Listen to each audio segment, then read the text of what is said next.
আসসালামু আলাইকুম। প্রতিদিন রান্নার চ্যানেলে সবাইকে স্বাগত, ভালোবাসা জানিয়ে আজকে আরেকটি নতুন রেসিপি নিয়ে চলে এসেছি। তো আজকের আমি রান্না করব আলু, ডাঁটা, বড়ি, রুই মাছ দিয়ে ঝোল। তো এখন কিন্তু ডাঁটার সিজন, সবসময় কিন্তু বাজারে পাওয়া যায়। তো চলো রান্না কিভাবে করি দেখতে থাকো। তো রান্নাটা যদি ভালো লেগে থাকে তাহলে লাইক, কমেন্ট, শেয়ার অবশ্যই কিন্তু সাবস্ক্রাইব করে পাশে থেকে যেও। তো আমি কি নিয়েছিলাম, ডাঁটা এখানে ভালো করে কেটে ধুয়ে পরিষ্কার করে নিয়েছি, আর নিয়েছি টুকরো করে আলু কেটে, পেঁয়াজ কুচি, কাঁচা লঙ্কা কুচি আর টমেটো কাটা, আর ওখানে নিয়েছি বড়ি, আর নিয়েছি রুই মাছ। তো প্রথমে কড়াইতে আমি তেল দিয়ে দিলাম। তো তেলটা গরম হয়ে যাওয়ার পরে আমি দিয়ে দিলাম মাছ। তো এই মাছগুলো আমি একটু উল্টে পাল্টে ভেজে নেব। তো দেখো এক পিঠ হয়ে গিয়েছে, আর এক পিঠ উল্টে দিলাম। এবার কিন্তু আমি মাছগুলো তুলে নিচ্ছি। তো খুব বেশি কড়া করে ভাজিনি।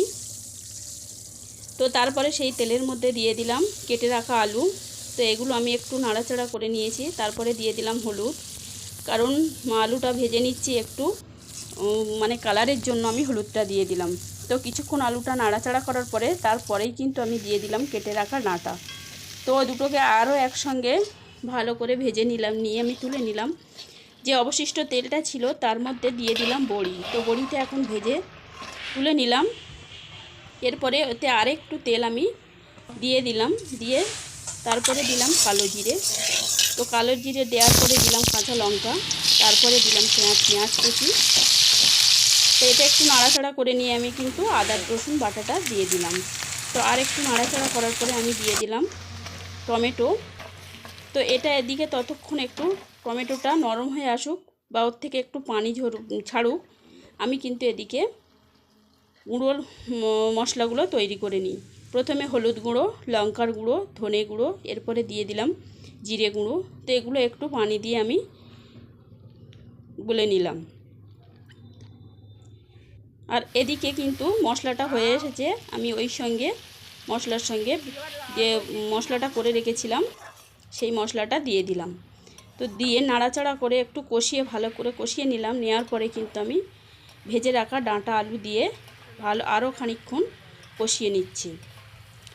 তো কষিয়ে নেওয়ার পরে আমি কিন্তু এতে গরম পানি দিয়ে দিলাম। তো এরপরে আমি কিন্তু লবণ দিয়ে দেব। ঝোলটা ফুটে উঠলে বড়ি মাছ দিয়ে দেব। তো এরপরে লবণ দেওয়ার পরে আমি কিন্তু ভেজে রাখা বড়িগুলো দিয়ে দিলাম, আর তারপরে কিন্তু মাছগুলো দিয়ে দিলাম। তো এগুলো ঝোলের মধ্যে মাছটা কিছুক্ষণ ফুটবে, ফোটার পরে কিন্তু আমি নামিয়ে নিয়েছি। তো বন্ধুরা, আজকের রেসিপিটা এই পর্যন্ত। পরবর্তী আরেকটা রেসিপিতে দেখা হচ্ছে। ততক্ষণ সবাই সুস্থ থাকবে, ভালো থাকবে। আল্লাহ হাফেজ।